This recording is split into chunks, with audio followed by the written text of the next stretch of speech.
Hello students, आप सबको अपने एनसीईआरटी साइंस चैनल में स्वागत करती हूँ। आज हम लोग एनसीईआरटी साइंस क्लास 7 की चैप्टर नंबर 5 पढ़ेंगे। इससे पहले हम लोग 4 चैप्टर पढ़ चुके हैं। जिसने नहीं देखे वहाँ चैनल पर प्लेलिस्ट बना हुआ है, आप लोग वहाँ से देख सकती हैं। चलिए शुरू करते हैं आज की क्लास। आज की क्लास है अध्याय 5 भौतिक एवं रासायनिक परिवर्तन। भौतिक एवं रासायनिक परिवर्तन जैसे कि हम अपने दैनिक जीवन में आसपास विभिन्न परिवर्तन देखते हैं, जैसे कि दूध से दही जमना, बर्फ का पिघलना, शरबत बनाना जैसे नमक या पानी, चीनी का पानी में घुलना, या फिर भोजन का पाचन, फलों का पकना, लोहे में जंग लगना। ये सब क्या है, हम दैनिक जीवन में परिवर्तन देखते हैं। लेकिन ये परिवर्तन किस टाइप का है? जैसे परिवर्तन 2 प्रकार के होता है, एक है भौतिक, दूसरा है रासायनिक। भौतिक परिवर्तन में हम क्या देखते हैं कि किसी पदार्थ के जिसके आकार, माप, आयतन, रंग, अवस्था जैसे गुणों में परिवर्तन होता है, इस प्रकार के परिवर्तन को भौतिक परिवर्तन कहते हैं। भौतिक परिवर्तन में क्या होता है, इससे कोई नया पदार्थ नहीं बनता है। जैसे कि हम यदि कागज़ के टुकड़े को लेते हैं, तो कागज़ के कई टुकड़े किए तो इसका क्या हुआ, इसका आकार में बदला, आकार में परिवर्तन हुआ, लेकिन इससे कोई नया पदार्थ नहीं बनता है। और ये भौतिक परिवर्तन जो है ये सामान्यतः उत्क्रमणीय होता है। उत्क्रमणीय मीन्स होता है जिसको पुनः अवस्था में लाया जा सकता है। अब जैसे कि बर्फ का पिघलना, यदि बर्फ का पिघलता है तो फिर उसको जमकर फिर बर्फ भी बनाया जा सकता है, मीन्स इसको पुनः अवस्था में लाया जा सकता है। तो इस प्रकार हम अपने आसपास के परिवर्तन को भौतिक परिवर्तन कहते हैं। जैसे यहाँ एनसीईआरटी में दिया कागज के टुकड़ा, फिर जैसे चौक पाउडर को एकत्रित करके उसको पेस्ट बना के फिर उसको विभिन्न आकार में बनाया जा सकता है, चौक। इस प्रकार परिवर्तन भौतिक परिवर्तन हुआ। अब चाहिए हम देखते हैं कि रासायनिक परिवर्तन। रासायनिक परिवर्तन में क्या होता है कि वे परिवर्तन जिसमें पदार्थ के गुणों में परिवर्तन आता है और इससे कोई नया पदार्थ बनता है, उसको रासायनिक परिवर्तन कहते हैं। और इसको जो है पुनः अवस्था में नहीं लाया जा सकता है। जैसे कि लोहे में जंग लगना, तो लोहे में जंग लगने से क्या होता है कि जब लोहा ऑक्सीजन और जल के संपर्क में आता है तो ये जंग लग जाता है, जिसको आयरन ऑक्साइड मतलब उसकी परत चढ़ जाती है और एक भूरे रंग की परत पड़ जाती है, जिसका उसका रंग बदल जाता है, भूरे या फिर ब्राउन रंग का लोहा हो जाता है। तो इसमें फिर हम जब लोहा जंग लग जाता है तो जंग हुआ लगाओ या को हम फिर एक नया पदार्थ बन गया जिसका आयरन ऑक्साइड का सूत्र होता है Fe2। तो इस नया जो पदार्थ बना उसको पुनः अवस्था में फिर हम उसको नहीं लाया जा सकते हैं। तो इस प्रकार के परिवर्तन को रासायनिक परिवर्तन कहते हैं। लोहे का जंग लगना, भोजन का पाचन, फलों का पकना, ये सब क्या है, रासायनिक परिवर्तन है। वही हम रासायनिक परिवर्तन का कुछ क्रियाकलाप देखते हैं।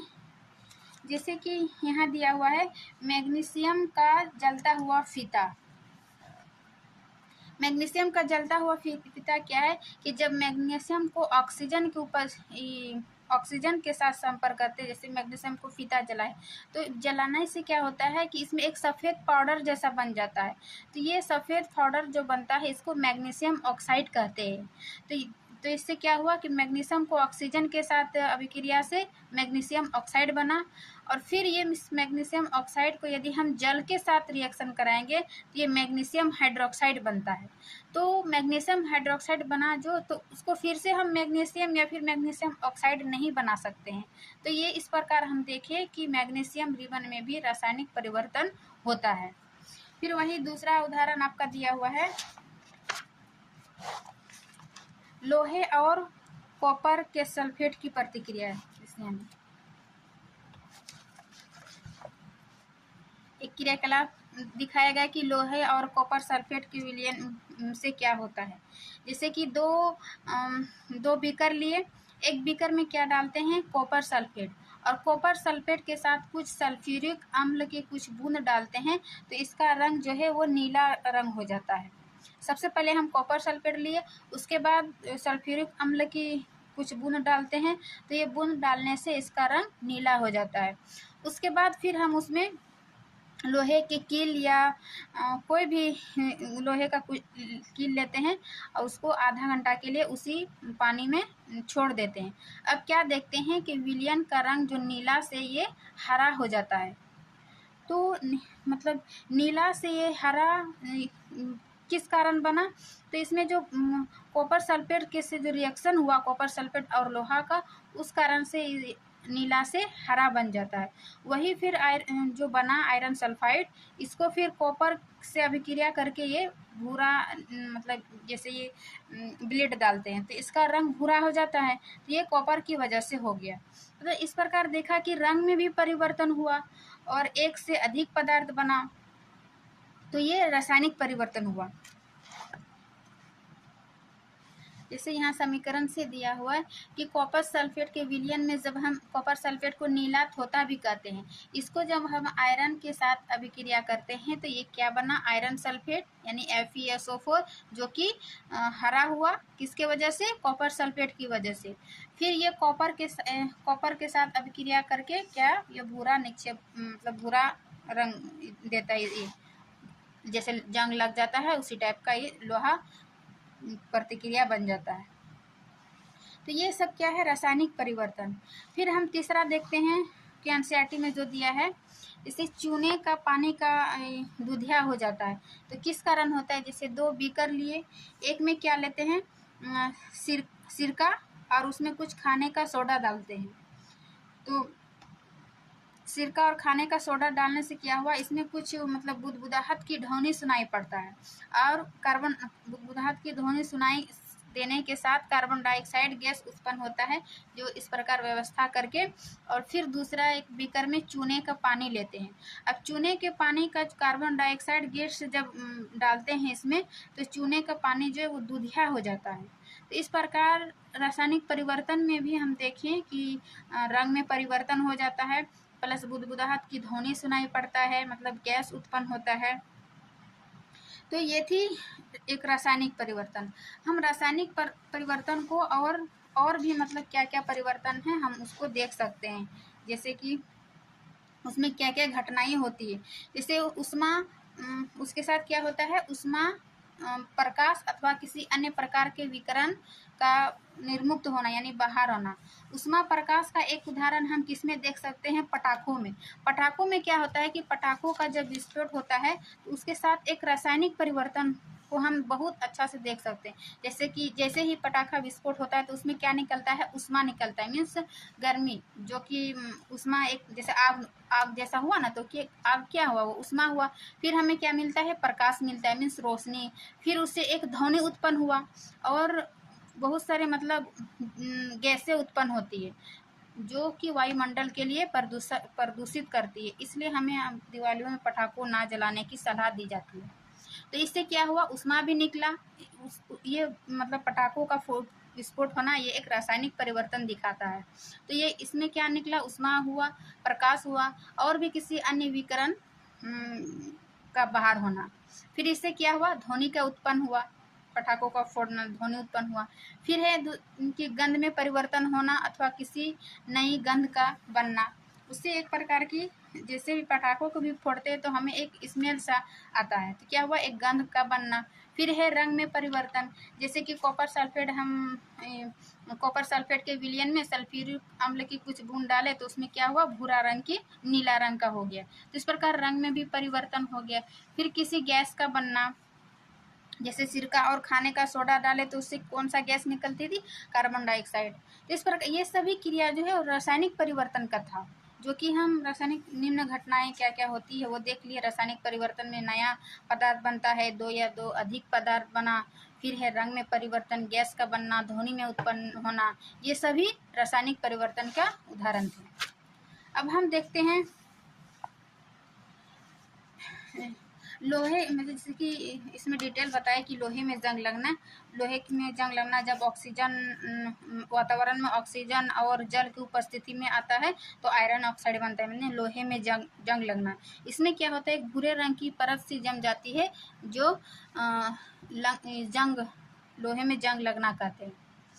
इसको लोहे लोहे में जंग लगने से बचाया जा सकता है, जैसे कि लोहे का अनेक औजार है, पुल काम है, पुल जैसे जहाज, कार, ट्रक आदि, ये सब क्या करते हैं, लोहे का यूज़ करते हैं। और अधिक तो इसको लोहा से कैसे बचाया जा सकता है, जब ऑक्सीजन और जल की उपस्थिति मतलब में नहीं आएगा उसके संपर्क में, तो लोहा में जंग नहीं लगेगा। मतलब इसको बचाने के लिए पेंट या फिर ग्रीस की परत चढ़ाई जाती है। लोहा में पेंट कर दिया जाता है, या तो फिर उसके पर ग्रीस चढ़ाया जाता है। जैसे कि हम लोहे का दरवाजा में देखते हैं, उसमें पेंट किया जाता है। क्यों? क्योंकि लोहे में जंग ना लगे, इसीलिए। या फिर दूसरा इसका उपाय है गैल्वेनाइजेशन को यसद लेपन भी कहते हैं। इसमें क्या होता है कि लोहे के ऊपर क्रोमियम अथवा जस्ता यानी जिंक की परत चढ़ाया जाता है। इस क्रिया को प्रोसेस को गैल्वेनाइजेशन कहते हैं। इससे क्या होता है कि लोहे में जंग नहीं लगती है।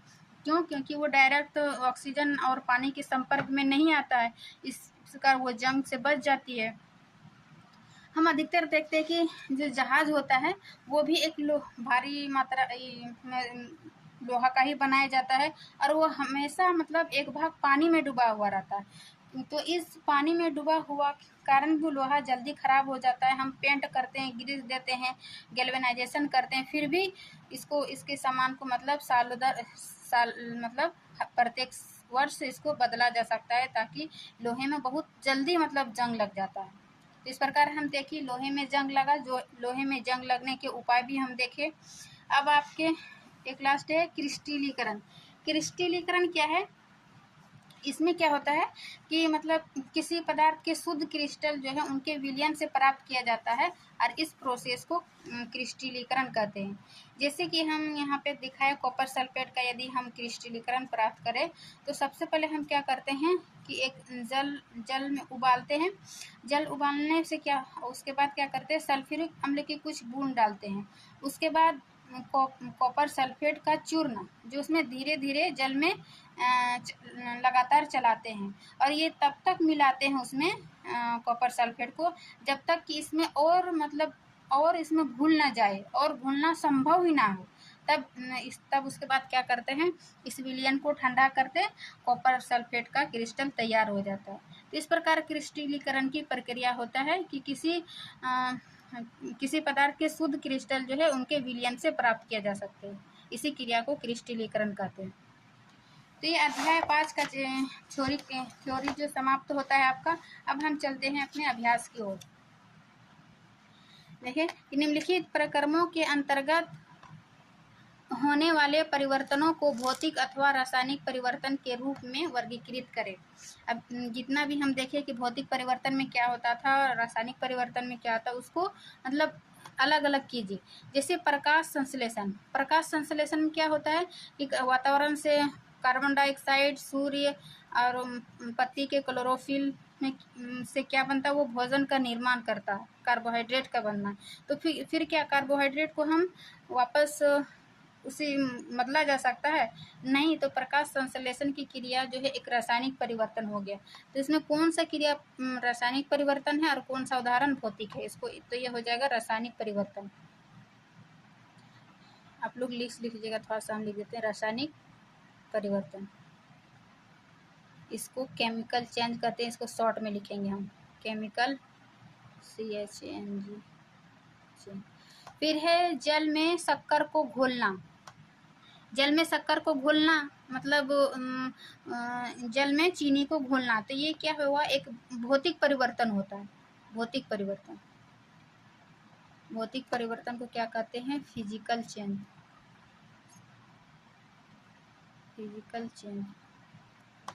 फिर है तीसरा कोयले का जलना। कोयले का जलने से बहुत सारे हानिकारक गैस निकलता है। तो ये क्या हुआ, एक केमिकल चेंज मतलब रासायनिक परिवर्तन हुआ।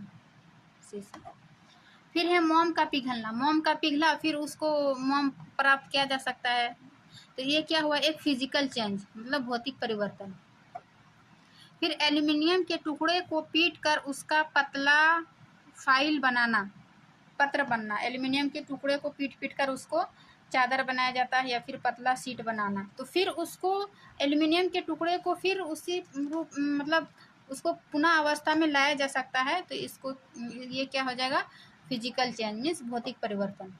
फिर है भोजन का पाचन होना, जो पचा हुआ भोजन को फिर हम भोजन बना सकते हैं, नहीं तो ये क्या हुआ, केमिकल चेंज ना, रासायनिक प्रक्रिया। फिर है दूसरा नंबर, बताइए कि निम्नलिखित कथन सत्य है अथवा असत्य। यदि कथन असत्य हो तो अपनी अभ्यास पुस्तिका में उसे सही करके लिखिए। जैसे कि लकड़ी के लट्ठे को टुकड़े में काटना एक रासायनिक परिवर्तन है। जैसे लकड़ी के लट्ठे के टुकड़े को काटना एक रासायनिक परिवर्तन है। वो जैसे लकड़ी को काटना, उसके अवस्था में तो परिवर्तन हो गया, लेकिन क्या उससे कोई नया पदार्थ बना? इस बात को हमेशा भौतिक परिवर्तन में याद रखिएगा कि भौतिक परिवर्तन में कोई नया पदार्थ नहीं बनता है, जबकि रासायनिक परिवर्तन में हमेशा कोई एक नया पदार्थ बनना। तो लकड़ी को काटना एक भौतिक परिवर्तन है, जबकि यहाँ दिया हुआ है रासायनिक परिवर्तन। तो ये कथन क्या हो जाएगा, असत्य। यहाँ सत्य या असत्य कथन का बताना है। फिर पत्तियों से खाद का बनना एक भौतिक परिवर्तन है, गलत, क्योंकि पत्तियों से जब खाद बन जाता है वो बहुत लंबा समय लेता है। अपघटन के दौरान, अपघटन के फलस्वरूप रासायनिक परिवर्तन करके पत्तियों से खाद बनता है, तो ये एक रासायनिक परिवर्तन हुआ, जबकि भौतिक दिया हुआ तो ये भी कथन असत्य होगा। फिर है जिंक लेपित लोहे के पाइपों में आसानी से जंग नहीं लगती है। अभी हम देखें कि लोहे में जंग लगने से क्या उपाय है, उसको जिंक की परत चढ़ाई जाती है, जिसको गैल्वेनाइजेशन क्रिया कहते हैं। तो ये कथन सत्य है। फिर है लोहा और जंग एक ही पदार्थ है। नहीं, लोहा अलग है और जंग लगने से क्या होता है, एक भूरी सी परत बन जाती है, वो अलग हुआ। लोहा एवं जंग एक ही पदार्थ नहीं है, तो इसका कथन हो जाएगा असत्य। फिर है भाप का संघनन रासायनिक परिवर्तन नहीं है। भाप का संघनन, जैसे सबसे पहले पानी को क्या करते हैं, उबालते हैं, तो वो क्या हुआ, भाप। भाप से फिर हम ऊपर जाके क्या बनता है, संघनन करके वर्षा होती है। तो ये एक रासायनिक परिवर्तन नहीं है। ये संघनन रासायनिक परिवर्तन नहीं, ये सही है, जबकि ये भौतिक परिवर्तन है। फिर हम तीसरा नंबर क्वेश्चन देखते हैं कि निम्नलिखित कथनों में रिक्त स्थान को भरिए। क्या है, जब कार्बन डाइऑक्साइड को चूने के पानी में प्रभावित किया जाता है तो यह डैश के बनने के कारण दूधिया हो जाता था। चूने के पानी कब दूधिया हो जाता है, इसको कैल्शियम कार्बोनेट, हम इसको फार्मूला लिख देते हैं, आप लोग कैल्शियम कार्बोनेट। जब कार्बन डाइऑक्साइड के चूने के पानी में प्रभावित किया जाता है तो यह कैल्शियम कार्बोनेट के बनने के कारण क्या हो जाता था, दूधिया हो जाता था। फिर एक खाने के सोडे का रासायनिक नाम, खाने का सोडे का रासायनिक नाम क्या था, sodium hydrogen carbonate, sodium hydrogen carbonate CO3। फिर ऐसी दो विधियां जिनके द्वारा लोहे को जंग लगने से बचाया जा सकता है, तो इसका हम क्या देखें, एक या तो फिर या पेंट या ग्रीस लगाना, और दूसरा था गैल्वेनाइजेशन।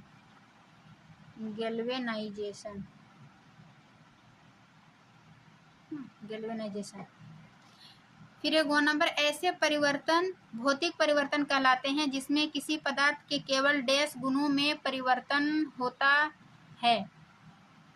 भौतिक परिवर्तन में क्या होता था, केवल भौतिक गुणों में परिवर्तन होता था। भौतिक परिवर्तन क्या था, सिर्फ अवस्था में उसका परिवर्तन होना, आकार में परिवर्तन होना, ना कि कोई नया पदार्थ बनना। तो ऐसे परिवर्तन जिससे नए पदार्थ बनते क्या कहलाते थे, रासायनिक परिवर्तन। फिर है 4 नंबर क्वेश्चन कि जब नींबू के रस में खाने का सोडा मिलाया जाता है तो बुलबुले बनते हैं और गैस निकलते हैं, यह किस प्रकार का परिवर्तन है, समझाइए। जैसे कि जब नींबू के रस में, नींबू क्या है, नींबू अम्ल और खाने का सोडा मिलाया जाता है तो बुलबुले बनते हैं, चूंकि वह उदासीनीकरण करके, इससे पिछले अध्याय में हम पढ़े कि जब अम्ल में क्षार मिलाया जाता है तो उदासीनीकरण होता है, तो उदासीनीकरण से क्या बने, ये बुलबुले बनते हैं और गैस निकलते हैं। इस प्रकार का परिवर्तन क्या हुआ, एक रासायनिक परिवर्तन, ध्वनि उत्पन्न होना, गैस बनना, तो ये उसको समझाने बोल रहा है कि किस प्रकार, तो ये एक रासायनिक परिवर्तन हो गया, केमिकल चेंज, बस उसी को एक्सप्लेन कर देना।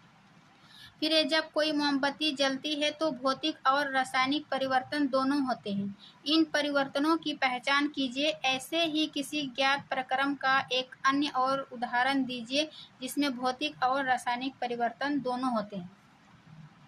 जैसे कि मोमबत्ती जब जलती है, जैसे मोमबत्ती का पिघलना, ठीक है। जैसे मोमबत्ती हम जलाए तो मोमबत्ती पिघल कर फिर पिघल के फिर नीचे इकट्ठा हो जाता है, तो ये क्या हुआ, कोई नया पदार्थ नहीं बना, तो ये क्या होगा, भौतिक परिवर्तन। और जैसे जलने से जो गैस हुआ, प्रकाश निकला, ऊष्मा निकला, तो ये क्या हुआ, रासायनिक परिवर्तन। इस प्रकार हम मोमबत्ती के एक जलने में क्या भौतिक और रासायनिक दोनों परिवर्तन देखते हैं। तो ये इसका आंसर हो जाएगा।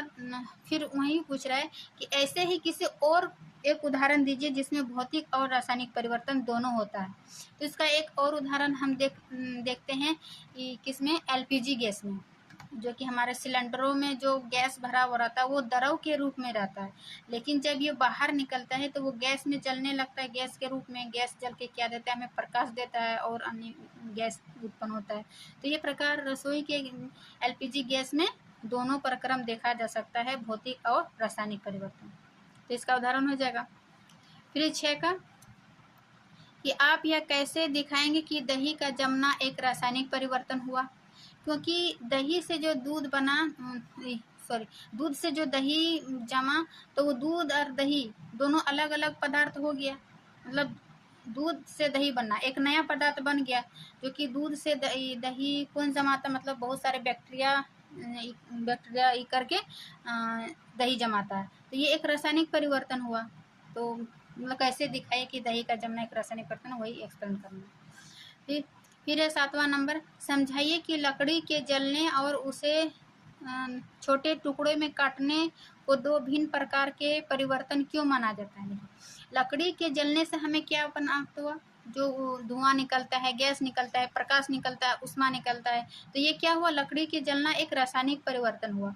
वही उसका लकड़ी का छोटे छोटे टुकड़े में काटना दो भिन्न प्रकार के परिवर्तन। लकड़ी के छोटे छोटे टुकड़ों में काटना, वो क्या हुआ, आकार में चेंज हुआ, लेकिन उसमें कोई नया पदार्थ नहीं बना, तो क्या हुआ, ये भौतिक परिवर्तन हुआ। मतलब वही बोल रहा है कि लकड़ी के जलना या लकड़ी के काटना दो अलग अलग परिवर्तन है, एक वो रासायनिक, दूसरा है भौतिक परिवर्तन, दोनों होता है। फिर कॉपर सल्फेट के विलयन कैसे बनाते हैं, इसका कॉपर सल्फेट के क्रिस्टल कैसे बनाते हैं, इसका वर्णन कीजिए। जैसे कि हम कॉपर सल्फेट को देखें कि जल को उबालते हैं और उसका कॉपर सल्फेट का चूर्ण लगातार चलाते हैं जब तक कि उसमें घोलना संभव ना हो, और जब उसको द्रव को ठंडा करके कॉपर सल्फेट क्रिस्टल तैयार करते हैं। इस प्रकार हम कॉपर सल्फेट को क्रिस्टल बना सकते हैं। फिर 9वां नंबर कि समझाइए कि लोहे के गेट को पेंट करने से उसका जंग लगने से बचाव किस कारण से होता है। लोहे में जंग लगना, जंग कब लगता है कि जब डायरेक्ट ऑक्सीजन और जल के संपर्क में आता है तो जंग लग जाता है। जब उसको पेंट कर दिया जाता है या फिर गैल्वेनाइजेशन कर दिया जाता है, वो ऑक्सीजन और जल के संपर्क में नहीं आ पाता है तो उसमें जंग नहीं लगना। इस प्रकार ये इसका बचाव कर सकते हैं। फिर 10वां नंबर कि समझाइए कि रेगिस्तानी क्षेत्र की अपेक्षा समुद्र तटीय क्षेत्रों में लोहे की वस्तुओं में जंग अधिक क्यों लगती है। देखिए, समुद्र तटीय क्षेत्रों में क्या होता है कि वहाँ के आसपास जो है नमी अधिक होती है, और जहाँ पर नमी अधिक होती है जंग लगने के लिए दो शर्त है कि ऑक्सीजन और जल यानी नमी का होना। तो जब वहाँ के आसपास वातावरण ही नमी है तो वहाँ पर क्या होगा, जंग लगने की दर बढ़ जाएगा, है ना, लोहे में जंग लगने की दर बढ़ जाएगी। वही जब रेगिस्तानी क्षेत्र में क्या होता है, उसके आसपास के वातावरण शुष्क होता है यानी गर्म होता है, तो उसको ऑक्सीजन तो मिल जाएगा लेकिन उसको मतलब नमी वातावरण नहीं मिलेगा। ये क्या करेगा, लोहे में जंग लगने की दर को कम कर देगा, मतलब धीरे धीरे लगेगा, क्योंकि समुद्री क्षेत्रों की तुलना में रेगिस्तानी क्षेत्र में जंग लगने। फिर हम क्वेश्चन नंबर 11 देखते हैं कि हम रसोई में जिस गैस का उपयोग करते हैं वह द्रवित पेट्रोलियम गैस यानी एलपीजी कहलाती है। सिलेंडर में एलपीजी द्रव के रूप में होती है, जैसे कि हम अभी ऊपर उदाहरण दिए थे कि सिलेंडर में जो गैस होती है वो द्रव के रूप में होती है, और सिलेंडर से जैसे ही बाहर आती है यह गैस में परिवर्तित हो जाती है यानी चेंज हो जाती है। तो परिवर्तन ए जो हुआ, जैसे द्रव से गैस जो बना, तो एक अवस्था से दूसरी अवस्था में परिवर्तन हुआ, तो इस प्रकार के परिवर्तन को क्या कहते थे, भौतिक परिवर्तन। तो परिवर्तन ए में हो जाएगा भौतिक। फिर यही गैस जलती है तो परिवर्तन बी यानी क्या होता है, जब गैस जलती है तो क्या होता है, हमें प्रकाश देती है, ऊष्मा देती है और विभिन्न गैस भी निकलती है। तो इस प्रकार के परिवर्तन जो क्या हुआ, रासायनिक परिवर्तन। तो निम्नलिखित इन परिवर्तनों से संबंधित है सही कथन का चयन करें। जैसे कि प्रक्रम ए में क्या हुआ, भौतिक परिवर्तन, और दूसरा बी में रासायनिक परिवर्तन। तो यहाँ ऑप्शन के अकॉर्डिंग कोई भी वैसा नहीं है, सब में दिया प्रक्रम ए एक रासायनिक परिवर्तन है, प्रक्रम बी एक रासायनिक परिवर्तन। बी तो ठीक है, रासायनिक परिवर्तन है, प्रक्रम ए और बी दोनों ही रासायनिक परिवर्तन है। फिर इनमें से कोई भी प्रक्रम रासायनिक परिवर्तन नहीं है। तो सिर्फ गो नंबर कथन सही होगा कि प्रक्रम बी जो है एक रासायनिक परिवर्तन है और प्रक्रम ए हो जाएगा भौतिक परिवर्तन। प्रक्रम ए हो जाएगा भौतिक परिवर्तन यानी फिजिकल चेंज। ठीक है, तो ये कथन बहुत सही है। फिर हम देखते हैं लास्ट क्वेश्चन नंबर 12 कि अवायवीय जीवाणु जैविक अपशिष्ट पदार्थों का अपघटित कर जैव गैस यानी बायोगैस बनाते हैं। तो इस प्रकार के परिवर्तन ए में जो हुआ वो क्या कहलाया। फिर जैव जो है गैस ईंधन के रूप में जलाई जाती है। तो परिवर्तन बी क्या हुआ। निम्नलिखित कथन इन परिवर्तनों से संबंधित है, सही कथन चुनिए। देखिए, अवायवीय शोषण यानी मीन्स ऑक्सीजन की अनुपस्थिति में जब बैक्टीरिया या अपशिष्ट पदार्थ जो गीले कचरे जो हम लोग छिलके से निकालते हैं उसको क्या करते हैं, कुछ दिनों के बाद छोड़ देते हैं, तो वो अपघटित होकर बैक्टीरिया या ऑक्सीजन की अनुपस्थिति में वह क्या बना देते हैं, बायोगैस बना देते हैं। तो जब बायोगैस बना तो फिर हम क्या उसको अपशिष्ट में फिर प्राप्त नहीं कर सकते, यानी इससे क्या हो गया, एक नया पदार्थ बन गया। तो एक प्रकार के रासायनिक परिवर्तन है। फिर वही बायोगैस को जलना भी क्या हुआ, एक रासायनिक परिवर्तन हुआ, क्योंकि उसमें ईंधन ऊष्मा प्रकाश ये सब प्राप्त हुआ। तो परिवर्तन ए और परिवर्तन बी दोनों क्या हो जाएगा, रासायनिक परिवर्तन। तो ऑप्शन के अनुसार देखते हैं, परिवर्तन ए रासायनिक परिवर्तन नहीं, परिवर्तन बी रासायनिक परिवर्तन है, लेकिन प्रक्रम ए और बी दोनों ही रासायनिक परिवर्तन, इसका सत्य कथन हो जाएगा गो। तो ये थी आज की थ्योरी और अभ्यास। देखिए, अब हम आपको शॉर्ट नोट्स दिखाते हैं, आप लोग शॉर्ट नोट्स जरूर बना के रखिएगा या तो फिर स्क्रीनशॉट लेके रख लीजिए। इसकी भौतिक एवं रासायनिक परिवर्तन दो प्रकार के हुए, भौतिक परिवर्तन और रासायनिक परिवर्तन। भौतिक में क्या हुआ, कोई नए पदार्थ नहीं बनता है, ये उत्क्रमणीय होता है, यानी इसको पुनः अवस्था में लाया जा सकता है, जिसका आकार में चेंज होता है, रंग और अवस्था जैसे गुणों में परिवर्तन हुआ। इसका उदाहरण देख सकते हैं, कागज का टुकड़ा, लोहे का गर्म करना, नमक या चीनी का पानी में घुलना, जल का वाष्प, बर्फ का टुकड़ा, ये सब क्या है, हमारे आसपास में दैनिक जीवन में ही देखते हैं भौतिक परिवर्तन। वही दूसरी ओर रासायनिक परिवर्तन में क्या देखते हैं, जिसमें नया पदार्थ बनता है और वो पुनः अवस्था में लाई जा सकती है, यानी अनुत्क्रमणीय होते हैं, जैसे कि लोहे में जंग लगना, भोजन का पचना, फलों का पकना। इससे रासायनिक परिवर्तन में हम क्या देखें, निम्न घटनाएं हो सकती है, जैसे कि रंग में परिवर्तन होना, किसी गैस का बनना, ध्वनि उत्पन्न होना, किसी नई गंध का बनना, ऊष्मा प्रकाश अथवा किसी अन्य प्रकार के विकिरण। तो इतना था भौतिक और रासायनिक परिवर्तन में। अब रासायनिक परिवर्तन में जो घटना होता है उसको थोड़ा सा उदाहरण से समझाया। जैसे लोहे में जंग लगना, क्या था कि लोहे को जब ऑक्सीजन और जल की उपस्थिति में आया तो क्या हुआ, जंग लग गया, यानी जंग का फॉर्मूला होता है Fe2O3 आयरन ऑक्साइड। इसमें क्या होता है कि एक भूरे रंग की परत से जम जाती है, जिसको जंग कहते हैं। इसका उपाय बताएं कि जब लोहे की वस्तुएं जैसे कि चाकू, हथौड़े, उसको क्या करते हैं, हवा और ऑक्सीजन की उपस्थिति में लोहे में जंग लग जाती है और इसकी अनुपस्थिति में लोहे में जंग नहीं लगती है। इसका उपाय था पेंट और ग्रीस की परत चढ़ाना, गैल्वेनाइजेशन, जिसके ऊपर लोहे या क्रोमियम अथवा जिंक की परत चढ़ाया जाता है।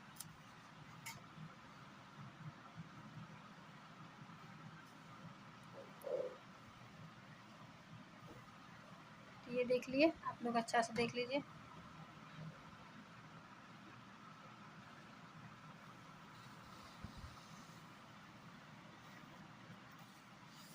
आगे है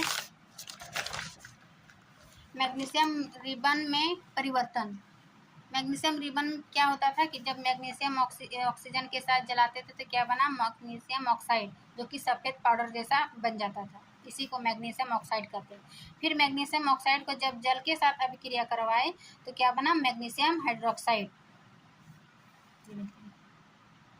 ये सब क्वेश्चन में सब बहुत पूछता है कि मैग्नीशियम को जल के साथ करवाते हैं तो क्या क्या प्राप्त होता है, मैग्नीशियम को जब ऑक्सीजन के साथ अभिक्रिया कराते हैं तो क्या उत्पाद बनता है। फिर है लोहे और कॉपर सल्फेट की प्रक्रिया। देखिए, जब एक जल में बीकर लिए उसमें क्या बना है, कॉपर सल्फेट, फिर अम्ल सल्फ्यूरिक अम्ल की कुछ बूंद डालते हैं तो वो क्या हो जाता है, नीले रंग का हो जाता है। फिर जब उसमें लोहे की कींद को आधे घंटे के लिए छोड़ दिया जाता है तो उसका रंग हरा हो जाता है, और विलयन का रंग नीले से हरा हो जाता है, उस पर कीले पर लाल भूरे रंग की परत चढ़ जाती है। ये इसका परिणाम हुआ।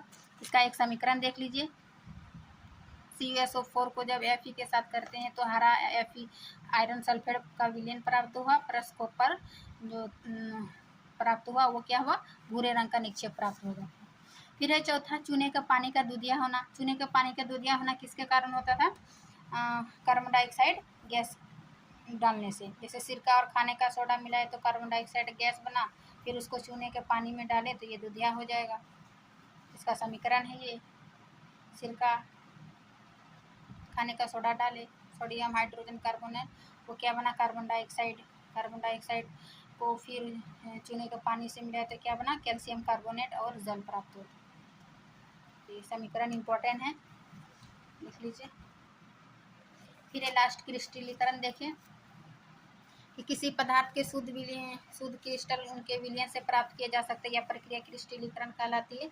इसका ये और क्रिस्टलीकरण क्या है, एक भौतिक परिवर्तन का उदाहरण है, क्योंकि उसे कोई नए पदार्थ नहीं बनता, उसको विलयन में घोल के फिर उसी को क्रिस्टल के रूप में प्राप्त कर लेते हैं। जैसे इसका उदाहरण देखें, कॉपर सल्फेट का क्रिस्टल जो बनाए जल में डाल के। तो ये थी आज की क्लास। उम्मीद करती हूँ कि वीडियो आप लोग को बहुत अच्छी लग रही होगी। ये BPSC 4 या आने वाले किसी भी टीचिंग एग्ज़ाम के लिए आप लोग के लिए काफ़ी इम्पोर्टेंट है, जो कि आने वाले एग्ज़ाम में किसी भी तरह से कोई भी एग्ज़ाम मतलब क्वेश्चन नहीं छूटेगा। इतना थ्योरी कम समय में आप लोग सारा थ्योरी कंसेप्ट को क्लियर कर लेते हैं। देखिए आप लोग वीडियो को लाइक एंड सब्सक्राइब ज़रूर करिए और अपने दोस्तों के साथ शेयर करिए। Thank you.